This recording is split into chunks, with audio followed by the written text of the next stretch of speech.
ಇದಲ್ಲದೆ ಈಗಾಗಲೇ ತಮಗೆಲ್ಲ ಗೊತ್ತಿದೆ, ಜನರ ಸಮಸ್ಯೆಯನ್ನು ಆಲಿಸಲಿಕ್ಕೆ, ಕುಂದು ಕೊರತೆಗಳನ್ನು ವಿಚಾರಿಸಲಿಕ್ಕೆ ಒಂದು ಹೊಸ ಇಲಾಖೆ, ಪ್ರಜಾ ಸೇವಾ ಇಲಾಖೆ, ಆ ಇಲಾಖೆಯನ್ನು ನಾವು ಪ್ರಾರಂಭ ಮಾಡಿದ್ದೇವೆ. ಈಗ ಪ್ರತಿ ಮಂತ್ರಿಗಳು ಕೂಡ ಪ್ರತಿ ಕೇಂದ್ರ ಸ್ಥಳಕ್ಕೆ, ಪ್ರತಿ ತಾಲೂಕಿಗೂ ಭೇಟಿ ಕೊಡ್ತಾರೆ.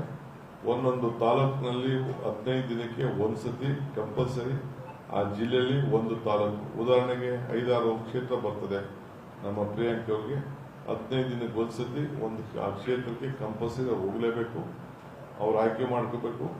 ಒಂದು 15 ದಿನಕ್ಕೆ ಒಂದು ದಿನ ಶನಿವಾರ ಒಂದು ತಾಲೂಕಲ್ಲಿ ಪ್ರಜಾ ಸೇವೆ ಇಲಾಖೆಯಿಂದ ಪ್ರಜಾ ದರ್ಶನ,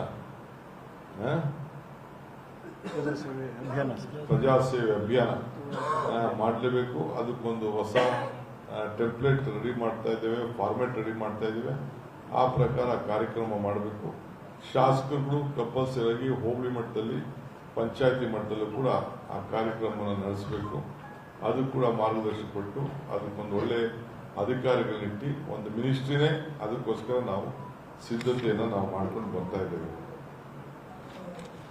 ಇದಲ್ಲದೆ ಈಗಾಗಲೇ ನಾವು ಘೋಷಣೆ ಮಾಡಿದ್ದೇವೆ, ರಾಹುಲ್ ಗಾಂಧಿ ಅವರು ಈ ದೇಶದ ಉದ್ದಗಲಕ್ಕೂ ಕೂಡ ಪಾದಯಾತ್ರೆ ಮಾಡಿದ್ರು, ಭಾರತ್ ಜೋಡೋ ಯಾತ್ರೆ. ಏತಕ್ಕೆ ಮಾಡಿದ್ರು? ಯುವಕರಿಗೋಸ್ಕರ, ಜನ ಒಗ್ಗಟ್ಟಾಗಿರ್ಬೇಕು, ಜಾತ್ಯತೀತ ಮನೋಭಾವ ಇಟ್ಕೊಂಡಿರ್ಬೇಕು ಅಂಥೇಳಿ ಭಾರತ್ ಜೋಡೋ ಸಂಘಟನೆಯನ್ನ ಮಾಡಿದ್ರು.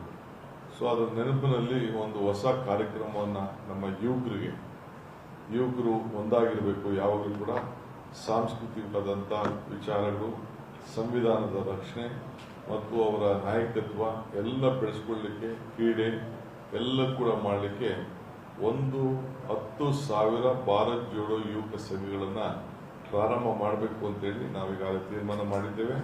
ಈಗಾಗಲೇ ಆದೇಶ ಹೊರಡಿಸಿದ್ದೇವೆ. ಪ್ರತಿ ಪಂಚಾಯತಿಗೆ ಒಂದೊಂದು ಸಂಘ, ಟೌನಲ್ಲಿ ಪ್ರತಿ ಒಂದು ವಾರ್ಡಲ್ಲೂ ಕೂಡ ಒಂದೊಂದು ಸಂಘ, 200ರಿಂದ 250 ಜನ ಕನಿಷ್ಠ ಮೆಂಬರ್ಸ್ ಇರ್ತಾರೆ. ಒಂದು ಸಂಘಕ್ಕೆ ಸರ್ಕಾರ 10 ಲಕ್ಷ ರೂಪಾಯಿ ವರ್ಷಕ್ಕೆ ಕೊಡ್ತದೆ. ಆ ಕಾರ್ಯಕ್ರಮವನ್ನು ನಾವು ನಡೆಸಿಕೊಂಡು ನಾವೇನು ಗೈಡ್ಲೈನ್ಸ್ ಕೊಡ್ತೇವೆ ಆ ಕಾರ್ಯಕ್ರಮ ಕೂಡ ಅವ್ರಿಗೆ ನಡೆಸಲಿಕ್ಕೆ ಅವ್ರಿಗೆ ಮಾರ್ಗದರ್ಶನ ಕೊಡ್ತಾ ಇದ್ದೇವೆ.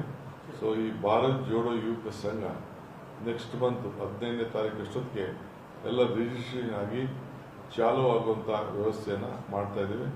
ಈಗಾಗಲೇ ಅದಕ್ಕೆ ಏನೇನು ಬೇಕು ಗೈಡ್ಲೈನ್ಸ್ನೆಲ್ಲ ಕೂಡ ನಾವು ಕಳಿಸ್ಕೊಡ್ತಾ ಇದ್ದೇವೆ. ಈಗಾಗಲೇ OC/CC ವಿಚಾರದಲ್ಲಿ ಈಗಾಗಲೇ ಆಗಸ್ಟ್ 15ನೇ ತಾರೀಕು ಒಳಗಡೆ ಇನ್ನು ಯಾರು ಅರ್ಜಿ ಹಾಕೊಂಡಿಲ್ಲ ವಿತ್ ಫೋಟೋಗ್ರಾಫ್ ಸೇರಿ ಅವರು ಅರ್ಜಿ ಹಾಕೊಳ್ಬೇಕು. ಯಾರು ವಿದ್ಯುತ್ ಶಕ್ತಿ ಇಲ್ಲ, ನೀರಿಲ್ಲ ಅಂತೇಳಿ ಕೆಲವರು ಪಾಪ ಬಹಳ ತೊಂದರೆ ಆಗ್ತಾ ಇದ್ರು. ಶಾಸಕರೆಲ್ಲ ಒತ್ತಡ ತಂದರು. ಅದಕ್ಕೆ 15ನೇ ತಾರೀಕುವರೆಗೂ ಒಂದು ಅವಕಾಶವನ್ನು 60-40 ವರೆಗೂ ಕೂಡ ಒಂದು ಅವಕಾಶವನ್ನು ನಾವು ಮಾಡಿಕೊಟ್ಟಿದ್ದೇವೆ. ಅದಕ್ಕೂ ಕೂಡ ಒಂದು ಟೈಮ್ ಲೈನ್ ಅನ್ನು ಫಿಕ್ಸ್ ಮಾಡಿದ್ದೇವೆ. ಅದಾದಮೇಲೆ ನಾವು ಯಾವ ಕಾರಣಕ್ಕೂ ಅವಕಾಶ ನಾವು ಕೊಡುವುದಿಲ್ಲ. ಸೊ ಆ ದೃಷ್ಟಿಯಿಂದ ನಾವೆಲ್ಲರೂ ಕೂಡ 15ನೇ ತಾರೀಕು ಆಗಸ್ಟ್ 15ನೇ ತಾರೀಕೊಳಗೆ ಅರ್ಜಿ ಹಾಕೊಳ್ಳಿಕ್ಕೆ ಅವಕಾಶ ಕೊಟ್ಟಿದ್ದೇವೆ. ಈಗಾಗಲೇ ಫ್ರೀ ಬಸ್ ಪಾಸ್ ಅನ್ನು ವಿದ್ಯಾರ್ಥಿಗಳಿಗೆ, ಹುಡುಗರುಗಳನ್ನ ಅನೌನ್ಸ್ ಮಾಡಿದ್ದೇವೆ. ಅದು ಕೂಡ ಈಗಾಗಲೇ ಅರ್ಜಿ ಹಾಕೊಂಡು ಅವ್ರಿಗೆಲ್ಲ ಪಾಸ್ ಕೊಡಲಿಕ್ಕೆ ನಮ್ಮ ಶಾಸಕರು ಹೋಗಿ ಯಾವ್ದಾದ್ರು ಗೌರ್ಮೆಂಟ್ ಸ್ಕೂಲ್ನ ಆಯ್ಕೆ, ಕಾಲೇಜಿನ ಆಯ್ಕೆ ಮಾಡಿಕೊಂಡು ಅಲ್ಲಿ ಈ ಪಾಸನ್ನು ಒದಗಿಸುವಂಥ ಕೆಲಸವನ್ನು ಮಾಡಬೇಕು ಅಂತೇಳಿ ತೀರ್ಮಾನ ಮಾಡ್ತಾ ಇದ್ದೇವೆ. ಆಮೇಲೆ ಪ್ರತಿ ಕ್ಷೇತ್ರದಲ್ಲೂ ಕೂಡ ನಮ್ಮ ರೆವಿನ್ಯೂ ಮಂತ್ರಿಗಳಿಗೆ ಎಲ್ಲೆಲ್ಲಿ ರೆವಿನ್ಯೂ ಜಾಗಗಳಿದೆ ಅದೆಲ್ಲ ಆಯ್ಕೆ ಮಾಡಿ ಕನಿಷ್ಠ ಒಂದು 10,000 ಬಡವರಿಗೆ ಸೈಟ್ ಹಂಚಬೇಕು. ಯಾರು ಸೈಟ್ ಇಲ್ಲ ಅವ್ರಿಗೆಲ್ಲ ಮಾಡಬೇಕು ಅಂತೇಳಿ ಡೆಪ್ಟಿ ಕಮಿಷನರ್ಗೆ ನಾವು ಮಾರ್ಗದರ್ಶನ ಕೊಟ್ಟಿದ್ದೇವೆ. ಮುಂದಿನ ದಿನದಲ್ಲಿ ಅವ್ರಿಗೆಲ್ಲ ಬಡವರಿಗೆ ಸೈಟನ್ನು ಹಂಚಲಿಕ್ಕೆ ಕಾರ್ಯಕ್ರಮವನ್ನು ರೂಪಿಸ್ತಾ ಇದ್ದೇವೆ. ಹೀಗೆ ವಿವಿಧ ಕಾರ್ಯಕ್ರಮಗಳನ್ನು ಇವತ್ತು ಕಲ್ಯಾಣ ಕರ್ನಾಟಕದಿಂದ ಪ್ರಾರಂಭವನ್ನು ನಾವು ಮಾಡಿ ಮಾರ್ಗದರ್ಶನವನ್ನು ಕೊಡ್ತೇವೆ.